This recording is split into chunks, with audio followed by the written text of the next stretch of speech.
potassium, magnesium, sa nutrient and minerals ade a akoma ne pe because say akoma ne nya saa de we ya ho eboa akoma na akoma ne nya hoden dompe nkwan enye de okoto de ya nkwan de mekere enye de okoto de ya nkwan de mekere say letie se wo ye dompe nkwan enoma bone growth mekere wo ye pa eboa ma akoma ne nya hoden ema wa kasa no wo ne say tama na onfa dompe nkwan no say na no akoma ne tie na so fa dompe nkwan no wakoma na hoden na de ai improve dompe nkwan enfe ni agokra eboa ema regulate o blood pressure emra wonu aduru a wo de wo feel say wonu aduru no o de fa dompe nkwan no wa ye won kwan na wa ankasa no metro kwan abefa so a wo be no nyabotre mame afi yemra ya dream enipa ya den yem brain glycine any amino acid na ewo dompe ni mu no say ofa ahon e protect o neurons no na afi a boost to memory edi o abofra bi a o pese o ma na dwen emu bie ana o ma na dwen mu eda ho a de ohia ni dompe nkwan afi dompe ani dompe akese ani dompe ni dompe a akese ani bone health we dompe ni dompe akese ani say onipa eri ni nyonko aboa dompe we are all mammals ye nyina ye nipa ye nyina so ye moa we are all mammals but kwan e fa so dwen ni e kwan e fa so invent ye di bibi ka ho na may different from other creatures we are all mammals it is a nipa ri aboa edompe ekoni pede de ma I had to say the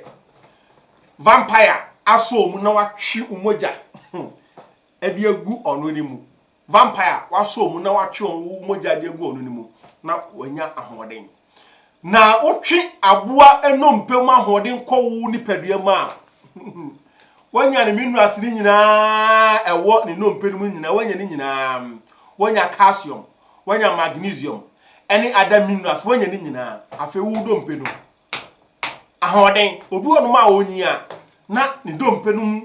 cartilage ni amane ma wo nyina na ewe na ni dompe no eye weak na eho pone brittle bones unu se dompe fifi dompe fifi be katro dompe efifi tina dompe etimi kase ani nutrient na o dompe num no ene ma dompe ekase ade etima bone broth enko odidi wo fa ye nkwan nanom na odompe mu be den na wa wotim say yes obeti apo obenya hoden ema ani ha encho we ni boye den ananyem na meton ma beka se beto me ho da bi ba bia obetimi anya bi ebeboa ema odompe mu anya hoden ema odompe are so strong and powerful and the man ye dia ni yai e be san so atwa so afei na me ba be kire o kwan a obefa so a obe bone broth na wanom e kwan a me obefa so obe bone broth na wanom ye ko ba bia ye ton aboa ye twitwa aboa ton akoko dompe no problem aponchi dompe no problem odwan dompe no problem krama dompe no aboa bia o bones ni dompe no problem aboa bia o pe bia bones obetimi akwakope na unim say ye ne kakas no na yi ne finenfen dompe bia dompe ebi okra na onwe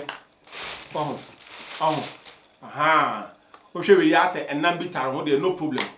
afi onim do be ube nie fani nyina gu bo baakum fani nyina gu bo baakum odi gu bo baakum a na odi nsu ata ho odi nsu ata meme enso ne ntase na unhu dompe ni bi wani fe enso ne ta ho na enso no enye ma emru dompe no so aha enye tere o ye nkwan a odi siw no me enso ne mru dompe no so kra na afi wape apple cider vinegar ya odi oni bia no problem but odi vinegar ya very good the idea odi vinegar ya good ni say vinegar na no acid bia etwetwe eboa na etwetwe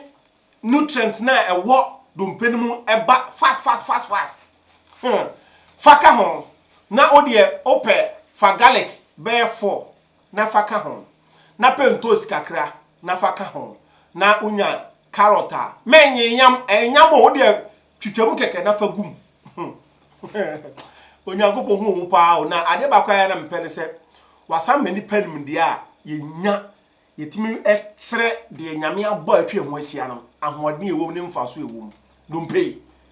afa onim odi afa o vegetables kakra keka menyam fa gusu keke na afi noa enwa ne te se de o noa ne gyamu puku do da bi menya ne sa benso ne nta ho ne nya bebre na ensi gya no so na usima no ase dide anesi so ana hiti nkakra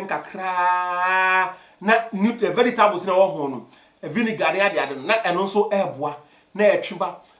na ono na 4 hours ha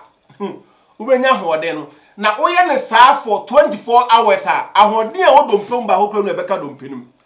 ni nyina ba begu nkwan nim ahoden ba kokora nka dompenim me a living testimony ni nyina ba begu nkwan nim adentia mo na ono na eche no mo na unya dompenum nyina ahoden ba ensi so nya dide me puku se de oye choba nkwan no da bi dide o de nkakra sa opa no 24 hours no problem opa ye no 4 hours no problem ye no 5 hours no problem o ye no 4 hours anytime bia betumi hitin kakra na atwitwemu nutrient no na atwitwemu nutrient na afi nom keke anopa awia anumre na wo spinal cord injury manya spinal cord problem ayesi mo joint no baby ma bie ni ade ni nyina no me obi a me wo issue with spinal cord na me obi a me ho odem pa da de pagya na me ho odem ana accident menya spinal cord problem na wo se me koye surgery ewo Turkey ana se Ghana heya so edu baby na me hu se spinal problem no that bia me chirimu ya chiremu ade a me de ka me no ho bone growth ye noa numpenu mame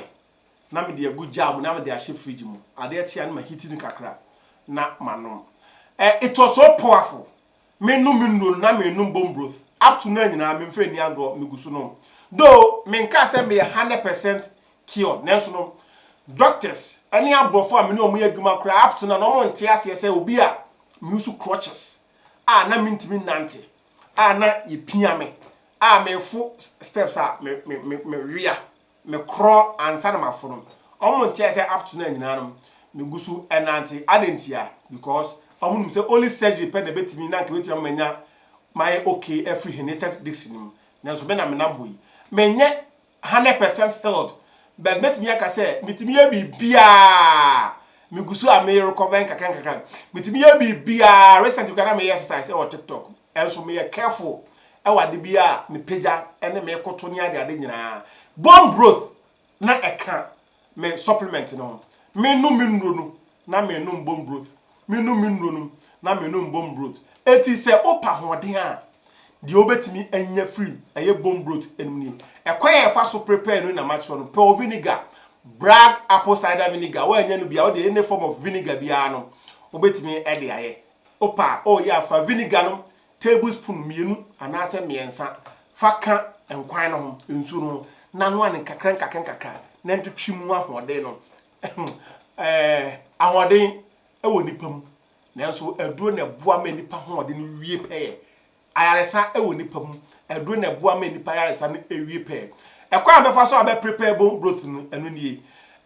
enkomo no ye wie ye be san so atoa so be kireo enkofo a omode eye bone growth eye adwuma in the olden days a nei etwa mu a afi na esan so aba